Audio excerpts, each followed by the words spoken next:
안녕하십니까? 나이스뱅크입니다. 오늘도 금융 및 부동산 관련 뉴스를 알려드리려고 합니다. 여러분들은 다주택자의 기준을 어떻게 생각하고 계시나요? 다주택자 기준은 세 채 보유부터일까요? 두 채 보유부터일까요? 국토연구원 보고서를 토대로 하면 고가 부동산 지역은 세 채, 저가 부동산 지역은 두 채라는 대답이 많았습니다. 전체적으로 보자면 우리나라 국민의 절반은 세 채 이상을 보유한 다주택자에 대해 세금 부담을 높여야 한다고 인식하고 있는 것으로 나타났습니다. 17일 국토연구원이 발표한 다주택자 기준 인식 설문조사 결과에 따르면 일반 가구를 대상으로 주택을 몇 채 이상 보유할 경우 다주택자로 보고 세금 부담을 높여야 하는지에 대한 설문에서 전국 기준 세 채라는 응답이 48.3%, 두 채라는 응답이 44.2%로 집계됐다. 현재 새로운 정부가 시작되는 5월 10일부터 양도소득세 중과 1년 유예 및 조정 대상 지역 주택을 2년 이상 보유한 경우 1년간 양도세를 기본세율만 적용합니다. 기존에는 기본세율에 추가로 2주택자의 경우 20%포인트, 3주택 이상을 가진 경우 30%포인트를 중과해 양도세를 부과했습니다. 이 경우 최고 세율이 양도 차익의 75%, 지방세까지 포함하면 82.5%까지 세금으로 내야 했습니다. 반면 앞으로 기본세율만 적용할 경우 최고 세율이 지방세 포함 49.5%로 줄어들게 됩니다. 정부는 양도가액 15억 원, 양도 차익 5억 원인 주택을 10년 보유했다고 가정했을 때 2주택자의 경우 현행 기준 양도세가 2억 7,310만 원인데 이번 조치로 1억 3,360만 원으로 줄어든다고 설명했습니다.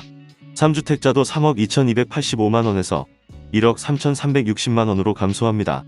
이와 함께 주택을 3년 이상 보유한 경우도 양도 차익이 최대 30%까지 장기 보유 특별공제를 받을 수 있습니다.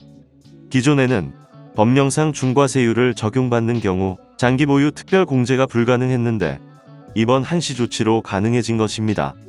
이를 통해서 정부는 다주택자에 대한 세 부담이 완화돼 다음 달 1일 전 매도할 경우 종합부동산세와 재산세 등 보유세 부담도 줄기 때문에 매물이 증가할 것으로 기대를 했었습니다. 하지만 출범 후 일주일이 지난 5월 19일 기준으로 한국부동산원 관계자는 대체로 매물이 증가하며 매매 가격이 소폭 하락했지만 강남과 서초, 용산구에 20억 원 이상 초고가 단지 위주로 상승하며 서울 전체적으로는 보합이 이어졌다고 설명했습니다. 지난 10일 다주택자 양도세 중과 배제 조치가 시행된 후 서울의 매물은 증가하는 추세라고 합니다.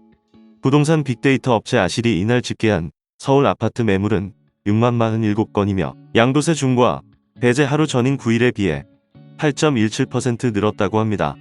매물은 늘어났어도 거래량은 미미한 수준이라고 할 수 있습니다. 서울 부동산 정보광장에 따르면 이달 들어 서울 아파트 매매는 374건에 불과합니다. 지난해 5월에는 4,901건이었고 실거래 신고 기한이 계약 후 30일 이내인 점을 감안해도 큰 폭의 감소가 예상된다고 이야기했습니다. 올해 3월과 4월에도 서울의 아파트 매매는 각각 지난해에 비해 61%, 57% 줄었습니다. 윤석열 정부 출범 후 대출 규제 완화와 부동산 시장 활성화에 대한 기대감이 고조되면서 주요 보험사들이 주택담보대출 영업에 공을 들이고 있습니다. 특히 은행권 주담대 규제 완화를 앞두고 대출 감소를 예상한 보험사들이 막차 수요를 잡으려는 모습인 것 같은데요. 보험사는 홈페이지나 모바일, 대출 전문 지점 등 온 오프라인을 가리지 않고 주담대 영업에 열을 올리고 있다고 합니다. 보험사들은 은행보다 낮은 이자로 고객을 유혹하고 있습니다. 보험사 주담대 금리의 기준이 되는 국고채 금리가 많이 올랐지만 은행보다는 여전히 금리 경쟁력이 높습니다.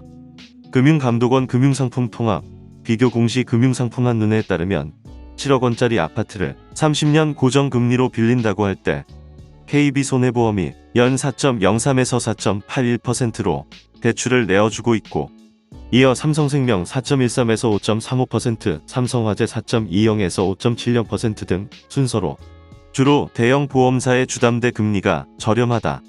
주요 시중은행 중 국민은행 보험사 주담대 금리가 높지만 신한은행, 하나은행에 비해선 낮은 수준이다. 보험사 주담대의 가장 큰 매력은 주택담보인정 비율이 최대 70%에 이른다는 점이다.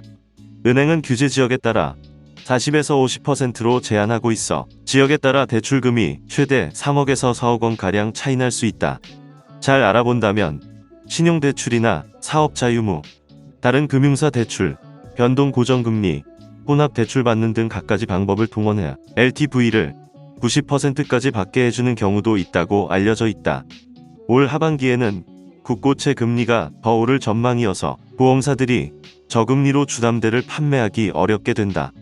이렇게 오늘은 다주택자에 관련해 금융 상황에 대해 알아보았고 보험사의 금리라든지 현재 상황까지도 알아보았습니다. 이렇게 대출이 어려운 시점에 금융 상황은 어떻게 되는지 계속 지켜봐야 할 것 같습니다. 이런 시기일수록 자금 마련을 할 시에는 전문가와 안전하게 정확하게 알아보는 것이 중요할 것 같습니다. 자금 마련 시 실행할 대출 종류에 대해 자세히 알고 싶은 분들은 나이스뱅크 카페나 블로그에 오시면 자세한 소개가 나와 있으니 참고를 해주시면 될 것 같습니다. 오늘 내용도 마음에 드셨다면 구독과 좋아요 부탁드립니다. 감사합니다. 나이스뱅크였습니다.